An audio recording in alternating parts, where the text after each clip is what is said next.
They are on track right now. Do you take that as good news?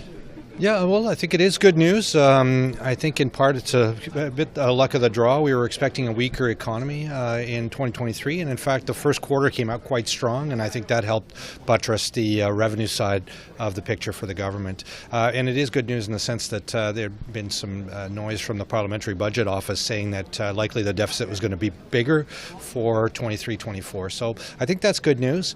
The bad news, of course, is that while the economy held up a little bit stronger in 2023, it's looking a lot weaker in the budget forecast now, in the fall economic statement forecast for 24 and for 2024 and going forward. So that means weaker revenues and more fiscal pressure down the road for the government.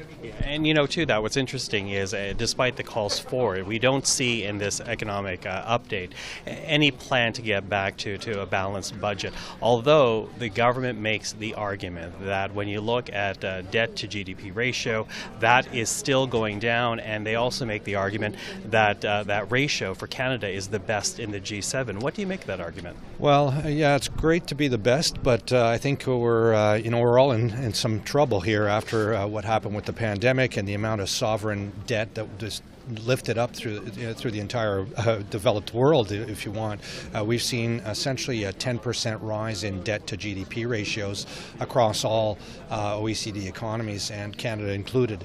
The reason we do a little bit better than some of the other countries is we have our fully funded pension plans, whereas a lot of other economies don't. But it doesn't mean that we have a lot of much more fiscal room to maneuver because our gross debt is still in line with that of many of those other economies. So we still need to fund that. So I think it's still very much a challenge. And when we look at essentially the deficit situation for this fiscal year, 40 billion you just mentioned, and the next 2 years, we're still running deficits that are 38 billion in the next 2 years. So a sizable, I think a sizable fiscal hole for 3 years running, and not a lot of improvement down the road. Yeah, you talk about fiscal maneuverability, and as you go through this economic statement, without a doubt there are some spending measures, but not really a lot. What does that say about how much the government is now spending to actually service the debt that it has?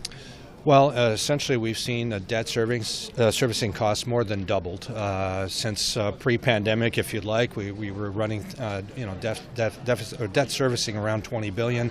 We're seeing those numbers heading to 46 billion, I think, in the current year, and 50 billion going forward, even higher.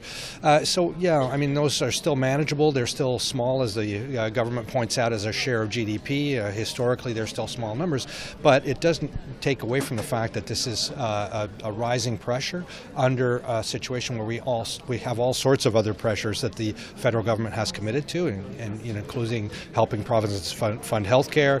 We're talking about the daycare programs and the funding that's going towards that. A lot of good initiatives out there, but they're all going to cost and put a lot of pressure on the fiscal situation.